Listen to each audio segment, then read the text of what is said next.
Hello my dear students, നമ്മളുടെ 5th സെമിസ്റ്ററിൽ ഞാൻ HRM കൂടാതെ ഒരു സബ്ജക്റ്റ് കൂടെ എടുക്കുന്നുണ്ടെന്ന് പറഞ്ഞു. That is industrial relation. ഇത് HRM ആയിട്ട് വളരെ ക്ലോസ് റിലേറ്റഡ് ആയിട്ടുള്ള സബ്ജക്റ്റാണ്. ഓക്കെ, സോ HRM നമ്മൾ ഓൾറെഡി സ്റ്റാർട്ട് ചെയ്തു. HRM എന്നുള്ള സബ്ജക്റ്റ് നമുക്ക് ഫോം ചെയ്തത് നമ്മളുടെ ഹാവത്തോൺ എക്സ്പെരിമെൻ്റ് എന്ന് പറഞ്ഞിട്ടുള്ള ചിക്കാഗോ കമ്പനിയിൽ നമ്മുടെ എൽട്ടൺ മയോ ഉൾപ്പെട്ട ഒരു വലിയ ടീം ഓഫ് എക്സ്പേർട്സ് ചേർന്നിട്ടാണ് ഹ്യൂമൻ റിസോഴ്സിൻ്റെ കൺസെപ്റ്റ്സ് ഫോം ചെയ്തതെന്ന് പറഞ്ഞു. അപ്പോൾ അവിടെ ഈ ഹ്യൂമൻ റിസോഴ്സ് മാനേജ്മെൻറ്റിൻ്റെ കൺസെപ്റ്റ്സ് എല്ലാം ഡെവലപ്പ് ചെയ്തപ്പോൾ അതിലൂടെ തന്നെ ഡെവലപ്പ് ചെയ്ത ഒരു കൺസെപ്റ്റായിരുന്നു ഒരു ഫങ്ഷണൽ ഹ്യൂമൻ റിസോഴ്സ് മാനേജ്മെൻറ്റ് ഒരു ഫങ്ഷനായിട്ട് വരുന്ന ഇൻഡസ്ട്രിയൽ റിലേഷൻ. അപ്പം ഇൻഡസ്ട്രിയൽ റിലേഷൻ എന്ന് പറയുന്നത് ശരിക്കും ഹ്യൂമൻ റിസോഴ്സ് മാനേജ്മെൻറ്റ് ഉള്ളിൽ വരുന്ന ഒരു കൺസെപ്റ്റാണ്. എന്താണ് ഇൻഡസ്ട്രിയൽ റിലേഷൻ എന്ന് വെച്ചാൽ ഇവിടെ റിലേഷനെയാണ് പ്രതിപാദിക്കുന്നത്. ആ റിലേഷൻ എന്ന് വെച്ചാൽ that is the relation between the management and the employees, അല്ലെങ്കിൽ എംപ്ലോയർ ആൻഡ് എംപ്ലോയീസ്, അല്ലെങ്കിൽ ട്രേഡ് യൂണിയൻസും മാനേജ്മെൻറ്റും, അങ്ങനെയുള്ള എല്ലാ ബന്ധങ്ങളെയാണ് നമ്മൾ ജനറലി ഇൻഡസ്ട്രിയൽ റിലേഷൻ എന്ന് പറയുന്നത്. ഈ ഒരു റിലേഷൻ പണ്ടൊക്കെ ഈ ഹ്യൂമൻ റിസോഴ്സ് മാനേജ്മെൻറ്റ് കൺസെപ്റ്റൊക്കെ വരുന്നതിന് മുമ്പ് അങ്ങനെ കാര്യമായിട്ട് ഉണ്ടായിരുന്നില്ല. കാരണം അന്നൊക്കെ മിക്കപ്പോഴും ഓർഗനൈസേഷനിലെ എംപ്ലോയീസിനെ ഒരു മെഷീനെ പോലെയാണ് കൺസിഡർ ചെയ്തിരുന്നത്. ഒരു ഹ്യൂമൻ നേച്ചർ ഉണ്ടായിരുന്നില്ല, അവരായിട്ടുള്ള ബന്ധത്തിൽ ഒരു മാനുഷിക മൂല്യം ഉണ്ടായിരുന്നില്ല. പക്ഷേ ഈ ഹ്യൂമൻ റിസോഴ്സ് മാനേജ്മെൻറ്റ് വന്ന ശേഷമാണ് എംപ്ലോയീസിനെ മാനുഷികമായിട്ടുള്ള മൂല്യം കൊടുക്കണം, അവരെ കൺസിഡർ ചെയ്യണം, അവരുടെ ഫീലിങ്സ് തോട്ട്സിന് മുൻതൂക്കം കൊടുക്കണം എന്നൊക്കെയുള്ള ചിന്ത വന്നത് അപ്പോഴാണ്. അപ്പോൾ ആ രീതിയിൽ വളരെ ഹാർമോണിയസ് ആയിട്ടുള്ള നല്ല സുഗമമായിട്ടുള്ള റിലേഷൻഷിപ്പാണ് നമ്മൾ ഇൻഡസ്ട്രിയൽ റിലേഷൻ കൊണ്ട് ഉദ്ദേശിക്കുന്നത്.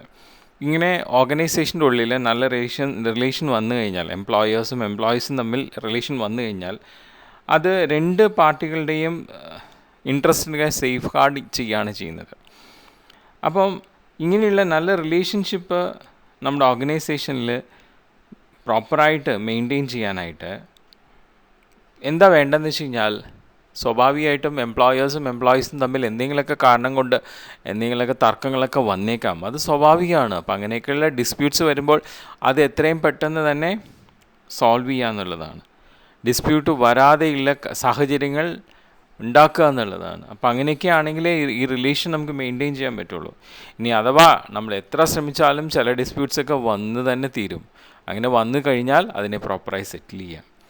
അങ്ങനെയൊക്കെ നമ്മൾ ചെയ്തുകൊണ്ട് നല്ല റിലേഷൻ മെയിൻറ്റെയിൻ ചെയ്തുകൊണ്ട് നമ്മുടെ എംപ്ലോയേഴ്സിൻ്റെ പ്രൊഡക്ടിവിറ്റി കൂട്ടിക്കൊണ്ട് നമ്മൾ മുന്നോട്ട് പോയാലാണ് ഓർഗനൈസേഷന് സക്സസ്സിലേക്ക് എത്താൻ പറ്റുള്ളൂ. നമ്മുടെ ഹ്യൂമൻ റിസോഴ്സ് മാനേജ്മെൻറ്റ് അല്ലെങ്കിൽ പേഴ്സണൽ മാനേജ്മെൻറ്റ് അതിൻ്റെ ഒരു കടമയാണിത്, നല്ല റിലേഷൻ ഫോം ചെയ്യുക, അത് മെയിൻറ്റെയിൻ ചെയ്യുക എന്നുള്ളത്. സപ്പോസ് ഈ പറയുന്ന ഹ്യൂമൻ റിസോഴ്സ് മാനേജ്മെൻറ്റ് ഇത്തരത്തിൽ നല്ല റിലേഷൻ ഫോം ചെയ്തില്ലെങ്കിൽ തീർച്ചയായിട്ടും അവർക്ക് അവരുടെ ഓർഗനൈസേഷൻ്റെതായിട്ടുള്ള ലക്ഷ്യങ്ങളിലേക്ക് എത്താനായിട്ട് പറ്റില്ല. അതുകൊണ്ട് ഏതൊരു ഓർഗനൈസേഷനിലും നമ്മുടെ എംപ്ലോയീസിൻ്റെ ഹയർ പ്രൊഡക്ഷന് വേണ്ടിയിട്ട് തീർച്ചയായിട്ടും നല്ല റിലേഷൻഷിപ്പ്, ഇൻഡസ്ട്രിയൽ റിലേഷൻഷിപ്പ് അനിവാര്യമാണ്. ഇനി നമുക്ക് നോക്കാനുള്ളത് ഇൻഡസ്ട്രിയൽ റിലേഷൻ്റെ ഡെഫിനിഷനാണ്. നമ്മൾ നേരത്തെ പറഞ്ഞ പോയിൻറ്റ്സൊക്കെ തന്നെയാണ് അതിൽ വരുന്നത്. ഇൻഡസ്ട്രിയൽ റിലേഷൻ എന്ന് പറയുന്നത് ഞാൻ പറഞ്ഞല്ലോ മാനേജ്മെൻറ്റിൻ്റെ ഒരു ഭാഗമാണ്, പ്രത്യേകിച്ച് ഹ്യൂമൻ റിസോഴ്സ് മാനേജ്മെൻറ്റിൻ്റെ ഒരു ഭാഗമാണ്.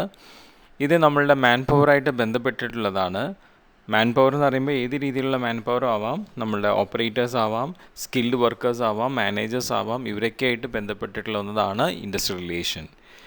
ഇങ്ങനെയുള്ള ഇൻഡസ്ട്രിയൽ റിലേഷൻ നമ്മളുടെ എംപ്ലോയി തമ്മിലുള്ള റിലേഷനെ പ്രതിപാദിക്കുന്നുണ്ട്, എംപ്ലോയീസ് തമ്മിലുള്ള റിലേഷൻ പ്രതിപാദിക്കുന്നുണ്ട്, എംപ്ലോയീസും ട്രേഡ് യൂണിയൻസും തമ്മിലുള്ള റിലേഷനൊക്കെ പ്രതിപാദിക്കുന്നുണ്ട്. അത് നമ്മുടെ ഇൻഡസ്ട്രിയൽ ഡിസ്പ്യൂട്ട് ആക്ട് 1947 അനുസരിച്ച് പറഞ്ഞിട്ടുള്ള ഡെഫിനിഷനാണ്. ഓക്കെ, ഇപ്പം നിങ്ങൾക്ക് 2 മാർക്കിനൊക്കെ what is industrial relation, define industrial relation എന്ന് പറഞ്ഞാൽ നിങ്ങൾക്ക് ഇത്ര സിമ്പിളായിട്ട് എഴുതാം. It is the relation between the employer and employees, or employees and employees, or employees and trade unions according to industrial dispute act 1947 എന്ന് പറഞ്ഞാൽ 2 മാർക്സ് കിട്ടി. Okay, പിന്നെ ജനറലി പറയുന്നത് ഇൻഡസ്ട്രിയൽ റിലേഷൻ എന്ന് വെച്ചാൽ ഇതൊരു പ്രോസസ്സാണ്, ഒരു പ്രക്രിയയാണ്. ഓർഗനൈസേഷനിൽ നമ്മൾ എംപ്ലോയേഴ്സും എംപ്ലോയീസും തമ്മിൽ ഇൻട്രാക്ട് ചെയ്തു, എന്നിട്ട് അവരെന്ത് ചെയ്യുന്നു, അവരുടെ വർക്ക് റിലേറ്റഡ് ആയിട്ടുള്ള ടേംസ് ആൻഡ് കണ്ടീഷൻസ് എസ്റ്റാബ്ലിഷ് ചെയ്യുന്നു. ഓക്കെ, സോ ഇൻഡസ്ട്രിയൽ റിലേഷൻ വഴിയാണ് ഈ എംപ്ലോയേഴ്സും എംപ്ലോയീസും പ്രത്യേകിച്ചും എംപ്ലോയീസിൻ്റെ വർക്ക് റിലേറ്റഡ് ആയിട്ടുള്ള ടേംസ് ആൻഡ് കണ്ടീഷൻസ് എസ്റ്റാബ്ലിഷ് ചെയ്യുന്നത്. ഓക്കെ, സോ അതുകൊണ്ട് തന്നെ നമുക്ക് ഇൻഡസ്ട്രിയൽ റിലേഷൻ പല പേരുകളിൽ അറിയപ്പെടുന്നുണ്ട്. ലേബർ മാനേജ്മെൻറ്റ് റിലേഷൻ എന്നും എംപ്ലോയി റിലേഷൻ എന്നൊക്കെ. ഇനി ഇങ്ങനെയുള്ള റിലേഷനിൽ ആരൊക്കെയാണ് പാർട്ടിസിപ്പേറ്റ് ചെയ്യുന്നത്, പാർട്ടീസ് ആരൊക്കെയാണ്? മെയിനായിട്ട് ആദ്യം വരുന്നത് നമ്മുടെ വർക്കേഴ്സാണ്. ഓക്കെ, ആ വർക്കേഴ്സ് ട്രേഡ് യൂണിയൻസ് ആവാം, ട്രേഡ് യൂണിയൻസ് റെപ്രസെൻറ്റേറ്റീവ്സ് ആവാം, എംപ്ലോയീസ് ഡയറക്റ്റ് ആവാം, ഇവരൊക്കെ നമ്മൾ ഉൾപ്പെടുത്തുന്നുണ്ട്. പിന്നെ എംപ്ലോയേഴ്സ്, മാനേജേഴ്സ്, അതുപോലെ തന്നെ നമ്മുടെ ട്രേഡ് യൂണിയൻസിൻ്റെ നേതാക്കൾ, പ്രൊഫഷണൽ ആയിട്ടുള്ള ആൾക്കാർ, അവരെയൊക്കെ നമ്മൾ എംപ്ലോയേഴ്സ് എന്ന് പറയാം, അവരും ഇതിൽ പെടുന്നുണ്ട്. പിന്നെ വരുന്ന വേറൊരു പാർട്ടിയാണ് ഗവൺമെൻറ് അല്ലെങ്കിൽ ലെജിസ്ലേഷൻ അല്ലെങ്കിൽ ഗവൺമെൻറ് ഏജൻസീസ്.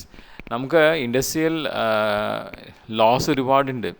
അപ്പോൾ ആ നിയമത്തിൻ്റെ സഹായങ്ങൾ കിട്ടാനായിട്ട് നമ്മുടെ സർക്കാരിൻ്റെ പ്രതിനിധികൾ ഈ ഒരു ഇൻഡസ്ട്രിയൽ റിലേഷനിൽ വരുന്ന വ്യക്തികളാണ്. അതുപോലെ തന്നെ നമ്മുടെ ഭരണകർത്താക്കൾ പലരും ഇതിൽ ഉൾപ്പെടുന്നുണ്ട്. അപ്പോൾ അതുകൊണ്ടാണ് പറഞ്ഞത് government legislation and government agencies. അതായത് ചില തർക്കങ്ങളൊക്കെ വന്നു കഴിഞ്ഞാൽ നമ്മളുടെ ഓർഗനൈസേഷൻ്റെ ഉള്ളിലോ കമ്പനിയുടെ ഉള്ളിലോ അതിൻ്റെ തലത്തിൽ നിന്ന് നമുക്ക് പരിഹരിക്കാൻ പറ്റിയെന്ന് വരില്ല. അപ്പോൾ പിന്നീട് നമുക്ക് ഈ പറയുന്ന കോടതിയിൽ അതുപോലെ ഗവൺമെൻറ്റിന് മുമ്പാകെ പരിഹരിക്കാൻ പറ്റുള്ളൂ. അപ്പോൾ ആ ഒരു സാഹചര്യത്തിൽ ഒരു ആർബിട്രേഷൻ, കൺസിലിയേഷൻ, അങ്ങനെയുള്ള പല ഡിഫറെൻറ്റ് മെത്തേഡ്സ് ഉണ്ട്. അതിനെക്കുറിച്ച് നമ്മൾ വിശദമായിട്ട് പിന്നെ പഠിക്കുന്നുണ്ട്. അതിലൂടെയൊക്കെ ആയിരിക്കും നമ്മൾ ആ ഡിസ്പ്യൂട്ട്സ് സെറ്റിൽ ചെയ്യുന്നത്. അപ്പോൾ അതിനൊക്കെ വേണ്ടിയിട്ട് ഇങ്ങനെ ഗവൺമെൻറ് ഏജൻസീസ് വരാറുണ്ട്. അപ്പോൾ അവരും ഈ ഇൻഡസ്ട്രിയൽ റിലേഷനിൽ ഇൻവോൾവ് ആയിട്ടുള്ള പാർട്ടീസാണ്.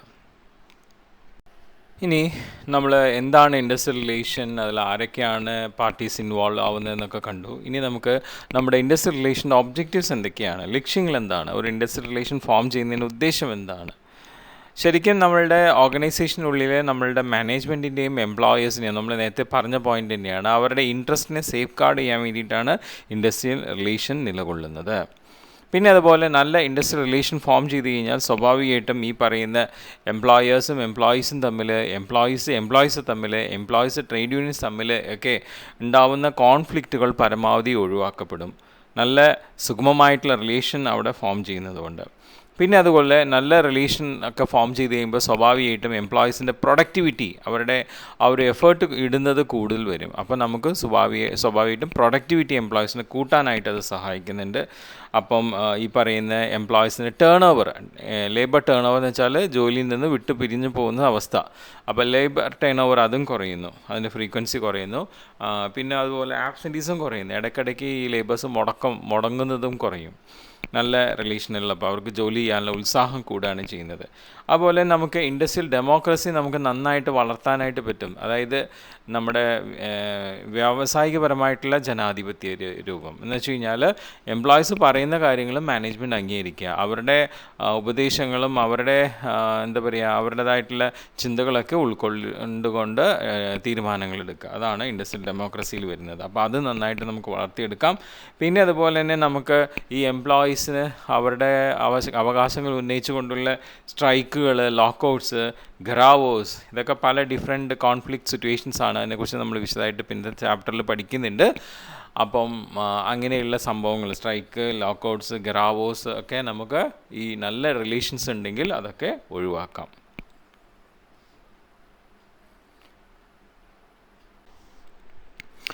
നമ്മൾ നേരത്തെ ഒരു കാര്യം പറഞ്ഞിരുന്നു, ഇൻഡസ്ട്രിയൽ റിലേഷനിലെ ഒരു പാർട്ടിയാണ് ഗവൺമെൻറ് എന്ന് പറഞ്ഞിട്ട്.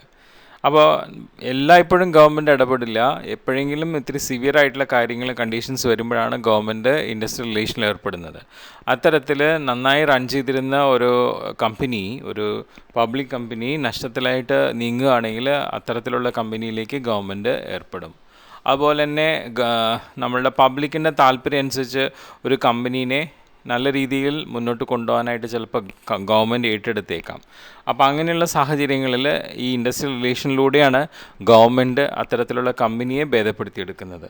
പിന്നെ അതുപോലെ തന്നെ നമ്മളുടെ ഇൻഡസ്ട്രിയൽ മാനേജ്മെൻറ്റ്, അതുപോലെ തന്നെ നമ്മളുടെ പൊളിറ്റിക്കൽ ഗവൺമെൻറ്, ഇവരെല്ലാം ഇൻവോൾവ് ചെയ്ത് ഒരു സംരംഭത്തിനെ നല്ല രീതിയിൽ മുന്നോട്ട് കൊണ്ടുപോകുമ്പോൾ തീർച്ചയായിട്ടും അവിടെ ഇൻഡസ്ട്രിയൽ റിലേഷൻ ഉണ്ടെങ്കിൽ മാത്രമേ എക്കണോമിക്കലായിട്ടുള്ള കണ്ടീഷൻസും ഇമ്പ്രൂവ് ചെയ്യുള്ളൂ.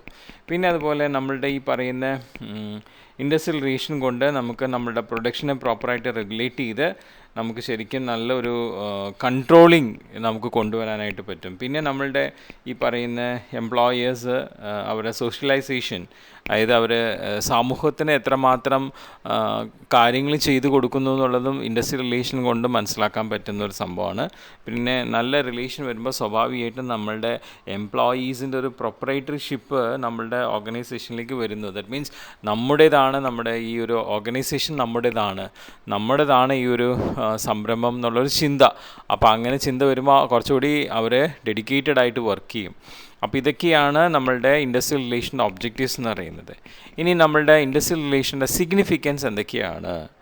സിഗ്നിഫിക്കൻസ് പറയുന്നത് എന്താ വെച്ച് കഴിഞ്ഞാൽ, ഇപ്പോൾ നമ്മൾ ഏതൊരു ഓർഗനൈസേഷൻ്റെയും മെയിൻ ഉദ്ദേശം എന്താണ്? പ്രോഫിറ്റ് ഉണ്ടാക്കുക, എക്കണോമിക് ഗ്രോത്ത് ഫോം ചെയ്യുക എന്നുള്ളതാണ്.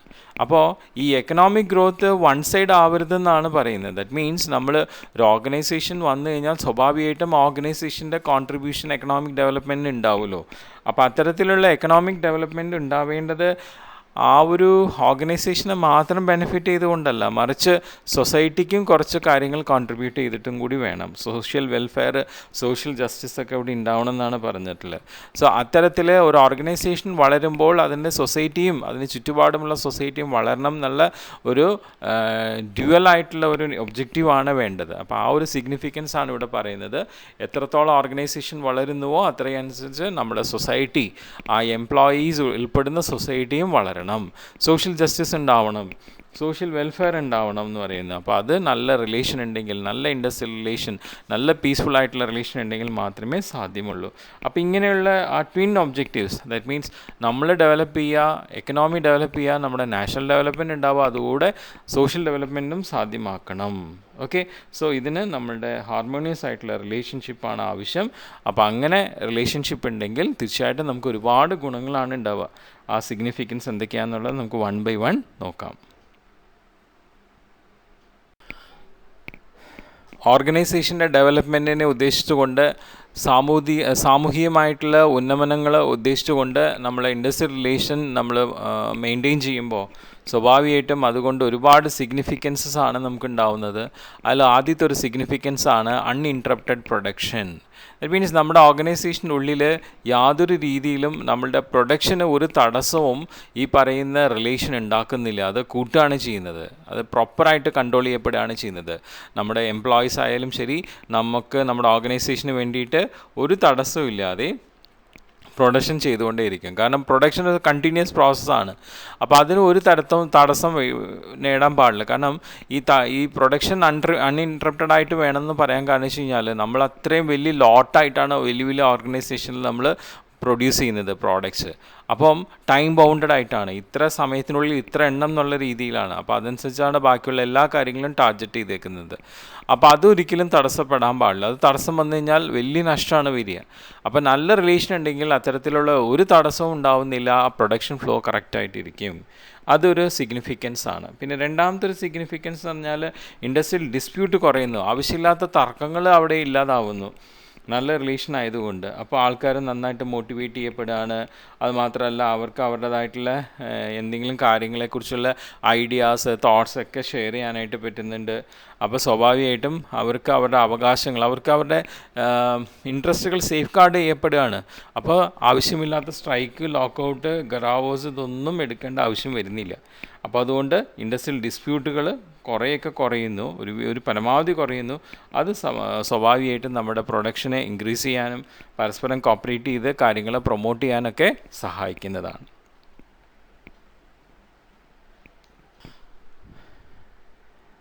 മൂന്നാമത് വരുന്ന ഒരു നമ്മുടെ ഇൻഡസ്ട്രിയൽ റിലേഷൻഷിപ്പിൻ്റെ സിഗ്നിഫിക്കൻസ് ആണ് ഹൈ മൊറാൽ. മൊറാൽ എന്ന് വെച്ച് കഴിഞ്ഞാൽ എൻഡ് റിസൾട്ട് ഓഫ് മോട്ടിവേഷൻ എന്ന് പറയാം. മോട്ടിവേറ്റ് ചെയ്യപ്പെടുന്ന ആളുടെ എൻഡ് റിസൾട്ട്, സെൽഫ് മോട്ടിവേറ്റഡ് ആയിട്ടുള്ള സ്റ്റേറ്റിനെയാണ് നമ്മൾ മൊറാൽ എന്ന് പറയുന്നത്. ഇപ്പോൾ നമ്മളൊരു കാര്യം ചെയ്യാൻ വേണ്ടിയിട്ട് ഒരാളെ നമ്മൾ പ്രോത്സാഹിപ്പിക്കുമ്പോൾ എപ്പോഴും നമ്മൾ അയാളെ പ്രോത്സാഹിപ്പിക്കേണ്ട ആവശ്യമില്ല. ആ പ്രോത്സാഹിപ്പിക്കപ്പെടുന്ന വ്യക്തി അതിൽ നിന്ന് ഒരു കാര്യം മനസ്സിലാക്കേണ്ടത് എന്താണെന്ന് വെച്ച് കഴിഞ്ഞാൽ, ഒരു കാലഘട്ടം കഴിഞ്ഞാൽ ഞാൻ തന്നെ ഉത്സാഹിച്ച് കാര്യങ്ങൾ ചെയ്യണം എന്നുള്ളൊരു അവസ്ഥയിലേക്ക് ലെവലിലേക്ക് ആൾ എത്തണം. അല്ലാതെ എപ്പോഴും അയാൾ മറ്റാൾ പ്രോത്സാഹിപ്പിക്കാൻ വേണ്ടി വെയിറ്റ് ചെയ്തിട്ട് കാര്യമില്ല. അപ്പോൾ അങ്ങനെ സ്വയം ഉത്സാഹപ്പെട്ട് ഓരോ കാര്യങ്ങൾ ചെയ്യുന്ന ഒരു അവസ്ഥയിലേക്ക് എത്തുന്ന ആ ഒരു സിറ്റുവേഷനെയാണ് നമ്മൾ മൊറാൽ എന്ന് പറയുന്നത്. മോട്ടിവേഷൻ്റെ എൻഡ് റിസൾട്ടാണ് മൊറാൽ. ഓക്കെ, സോ ഇവിടെ നമ്മൾ ഈ പറയുന്ന നല്ല റിലേഷൻസ് ഫോം ചെയ്യുമ്പോൾ സ്വാഭാവികമായിട്ടും നമ്മുടെ എംപ്ലോയീസ് എല്ലാം അവരുടെ മൊറാൽ കൂടുകയാണ് ചെയ്യുന്നത്. അപ്പോൾ പിന്നെ മാനേജ്മെൻറ്റിന് എപ്പോഴും അവരെ മോട്ടിവേറ്റ് ചെയ്തുകൊണ്ടിരിക്കേണ്ട ആവശ്യം വരുന്നില്ല. ആ സമയം അവർക്ക് വേറെ നമ്മുടെ ഓർഗനൈസേഷൻ്റെ പല ഇമ്പോർട്ടൻ്റ് ആയിട്ടുള്ള കാര്യങ്ങൾക്ക് വേണ്ടി യൂട്ടിലൈസ് ചെയ്യാം. അപ്പോൾ ഹൈ മൊറാലുള്ള എംപ്ലോയീസ് സെൽഫ് മോട്ടിവേറ്റഡ് ആവുകയും അവർ കണ്ടറിഞ്ഞ് ഓരോ കാര്യങ്ങളും ചെയ്ത് നമ്മുടെ ഓർഗനൈസേഷനെ അതിൻ്റെ ഒബ്ജക്റ്റീവ്സ് അച്ചീവ് ചെയ്യാനായിട്ട് ഹെൽപ്പ് ചെയ്യുകയാണ് ചെയ്യുന്നത്. അങ്ങനെയാണ് ഹൈ മൊറാൽ വരുന്നത്. പിന്നെ വരുന്ന മെൻ്റൽ റെവല്യൂഷനാണ്. അതായത് നമ്മൾ നേരത്തെ പറഞ്ഞല്ലോ, ഇൻഡസ്ട്രിയൽ ഡെമോക്രസി ഇൻഡസ്ട്രിയൽ റിലേഷൻ കൊണ്ട് ഫോം ചെയ്യുന്നു എന്ന് പറഞ്ഞിട്ട്, അതിൽ മെയിനായിട്ടും എന്താണ്, എംപ്ലോയീസിനെയും കൂടി കൺസിഡർ ചെയ്യുകയാണ്. നമ്മൾ മാനേജ്മെൻറ്റിൽ ആൾക്കാരെ പോലെ തന്നെ എംപ്ലോയീസിനെയും കൺസിഡർ ചെയ്യുകയാണ്. അവരെയും നമ്മുടെ ഓർഗനൈസേഷനിൽ ഒരു വ്യക്തിയായിട്ട് മനസ്സിലാക്കിക്കൊണ്ട് അവരുടെ ചിന്താഗതികൾക്കും അവരുടെ ഫീലിങ്സിനും ഇമോഷൻസിനൊക്കെ വാല്യൂസ് കൊടുക്കുകയാണ്. അവരുടെ അഭിപ്രായങ്ങളും കൂടി അവിടെ മാനിക്കപ്പെടുകയാണ് ചെയ്യുന്നത്. അപ്പോൾ പല നല്ല ഡിസിഷൻസ് എടുക്കുന്ന സമയത്ത് നല്ല പ്രഗത്ഭരായിട്ടുള്ള ജോലിക്കാരിൽ നിന്നും അവരുടെ അഭിപ്രായങ്ങൾ ആരാഞ്ഞ് അതിൽ നല്ല അഭിപ്രായങ്ങൾ സ്വീകരിച്ച് ഡിസിഷൻസ് എടുക്കുമ്പോൾ സ്വാഭാവികമായിട്ടും അങ്ങനെയുള്ള എംപ്ലോയീസ് തിങ്ക് ചെയ്യുന്നത് എൻ്റെയും കൂടി അഭിപ്രായങ്ങൾ ഈ ഒരു ഓർഗനൈസേഷനിൽ നടപ്പിലാക്കപ്പെടുന്നുണ്ട് എന്ന് വരുമ്പോൾ സ്വാഭാവികമായിട്ടും അവരുടെ മെൻ്റൽ റെസൊല്യൂഷനിൽ ഇത് നമ്മുടേതാണ്, ഈ ഓർഗനൈസേഷൻ നമ്മുടേതാണെന്നുള്ള ചിന്ത വന്ന് അവർ ആ ഒരു പ്രൊപ്പറേറ്റർഷിപ്പിൽ നല്ല ഇൻട്രസ്റ്റോടു കൂടി ഡെഡിക്കേറ്റഡ് ആയിട്ട് വർക്ക് ചെയ്യും. അതാണ് മെൻ്റൽ റെവല്യൂഷൻ കൊണ്ട് ഉദ്ദേശിക്കുന്നത്.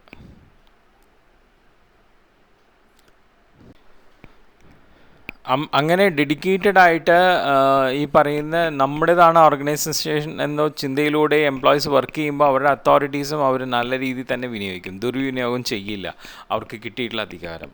ഓക്കെ, പിന്നെ ഈ പറയുന്ന എംപ്ലോയീസിന് നല്ല റിലേഷനുള്ള സമയത്ത് അവർ ഓർഗനൈസേഷൻ്റെ മാനേജ്മെൻറ്റിൻ്റെ ഒപ്പം തോളോട് തോൾ ചേർന്നിട്ട് ഓരോ കാര്യങ്ങൾ ചെയ്യുക. അപ്പോൾ പല പുതിയ പ്രോഗ്രാംസും അതുകൊണ്ട് തന്നെ വളരെ സുഗമമായിട്ട് മാനേജ്മെൻറ്റ് ഇംപ്ലിമെൻറ്റ് ചെയ്യാനായിട്ട് പറ്റുന്നുണ്ടാവും. കാരണം മാറ്റങ്ങളുണ്ടെങ്കിൽ ഡെവലപ്മെൻ്റ് ഉണ്ട്. Where there is change there is development, അങ്ങനെയാണ് പറയുക. അപ്പോൾ അതുകൊണ്ട് പുതിയ പ്രോഗ്രാംസൊക്കെ ഈ പറയുന്ന എംപ്ലോയീസിൻ്റെ പാർട്ടിസിപ്പേഷനോടുകൂടി ചെയ്യാനായിട്ട് പറ്റും. പിന്നെ റിഡക്ഷൻ ഓഫ് വേസ്റ്റേജ്, ഒരുപാട് നമുക്ക് കോസ്റ്റ് റെഡ്യൂസ് ചെയ്യാന്നുള്ളതാണ് നമ്മുടെ പ്രോഫിറ്റ് മാക്സിമൈസേഷൻ്റെ ഏറ്റവും മെയിനായിട്ട് വേണ്ട ഒരു സംഗതി. അപ്പോൾ എത്ര കണ്ട് നമുക്ക് കോസ്റ്റ് കുറയ്ക്കാനായിട്ട് പറ്റുമോ അത്രയും കണ്ട് നമ്മൾ കോസ്റ്റ് കുറയ്ക്കുകയാണെങ്കിൽ പ്രോഫിറ്റിൽ നമുക്ക് വ്യതിയാനങ്ങൾ ഉണ്ടാക്കാനായിട്ട് പറ്റും. അപ്പോൾ എംപ്ലോയീസ് വിചാരിച്ചാൽ മാത്രമേ കോസ്റ്റിൽ റിഡക്ഷൻ കൊണ്ടുവരാൻ പറ്റുള്ളൂ. അതിന് മെയിനായിട്ടുള്ളൊരു കാര്യമാണ് റിഡക്ഷൻ ഓഫ് വേസ്റ്റേജ്. നമ്മൾ ജോലി ചെയ്യുന്ന സമയത്ത് നമ്മൾ ഉപയോഗിക്കുന്നതായിട്ടുള്ള റോ മെറ്റീരിയൽസ്, അതുപോലെ എക്യുപ്മെൻറ്റ്സ്, കാര്യങ്ങൾ അത് നമ്മൾ ദുർവിനിയോഗം ചെയ്യാതെ വേണ്ട ആവശ്യങ്ങൾക്ക് വേണ്ടത് മാത്രം വിനിയോഗിക്കുക. അതുപോലെ വേസ്റ്റേജുകൾ പരമാവധി കുറയ്ക്കുക. അങ്ങനെ ചെയ്യുമ്പോൾ സ്വാഭാവികമായിട്ടും നമ്മുടെ പ്രോഫിറ്റ് കൂടുകയാണ് ചെയ്യുന്നത്. അപ്പോൾ ആ റിഡക്ഷൻ ഓഫ് വേസ്റ്റേജ് നമുക്ക് നല്ല റിലേഷൻഷിപ്പ് ഉണ്ടെങ്കിൽ മാത്രമേ സാധ്യമുള്ളൂ. ഇപ്പോൾ ഓർഗനൈസേഷനിൽ എംപ്ലോയീസും മാനേജ്മെൻറ്റും തമ്മിൽ വലിയൊരു സുഖത്തിലല്ലെങ്കിൽ പിന്നെ ഈ മാനേജ്മെൻറ്റിന് ഞാൻ ഈ പറഞ്ഞ വേസ്റ്റേജൊക്കെ കുറച്ചുകൊണ്ട് എന്താ എനിക്ക് നേട്ടം? എനിക്കൊന്നുമില്ല. അവർക്ക് നല്ലത് ഉണ്ടാക്കിയിട്ട് എനിക്കൊന്നുമില്ല. അപ്പോൾ അങ്ങനെയൊക്കെ ചിന്താഗതിക്ക് ഉള്ള എംപ്ലോയീസ് ആണെങ്കിൽ ഒരിക്കലും വേസ്റ്റേജ് ഒന്നും നോക്കില്ല. വേസ്റ്റ് ആവണമെങ്കിൽ വേസ്റ്റ് ആയിക്കോട്ടെ എന്നുള്ള രീതിയിലായിരിക്കും. അതേസമയം നല്ല മാനേജ്മെൻറ്റാണ്, നല്ല രീതിയിൽ ലേബേഴ്സിനെ കൺസിഡർ ചെയ്യുന്നുണ്ട്, അവർക്ക് വേണ്ട എല്ലാ കാര്യങ്ങളും ചെയ്തു കൊടുക്കുകയാണെങ്കിൽ അയ്യോ തീർച്ചയായിട്ടും നമ്മൾ ആ മാനേജ്മെൻറ്റിനെ സഹായിക്കണം. അവർക്ക് ഒരു തരത്തിലുള്ള വേസ്റ്റേജ് നമ്മൾ ഉണ്ടാക്കാൻ പാടില്ല. കഴിവതും വേസ്റ്റേജ് കുറയ്ക്കാനായിട്ട് ശ്രമിക്കുക. അപ്പോൾ അതാ പറയുന്നത്, നല്ല റിലേഷൻ ഉണ്ടെങ്കിൽ തീർച്ചയായിട്ടും വേസ്റ്റേജും കുറയ്ക്കാം. അപ്പോൾ ഇങ്ങനെയൊക്കെയുള്ള സിഗ്നിഫിക്കൻസസ് നമുക്ക് നമ്മളുടെ ഇൻഡസ്ട്രിയൽ റിലേഷൻ കൊണ്ട് ഫോം ചെയ്യുന്നുണ്ട്. ഓക്കെ, സോ ഇത്രയാണ് നമ്മളുടെ ഇന്നത്തെ സെഷനിൽ. ബാക്കി നമുക്ക് അടുത്ത സെഷനിൽ കാണാം. Okay, thank you.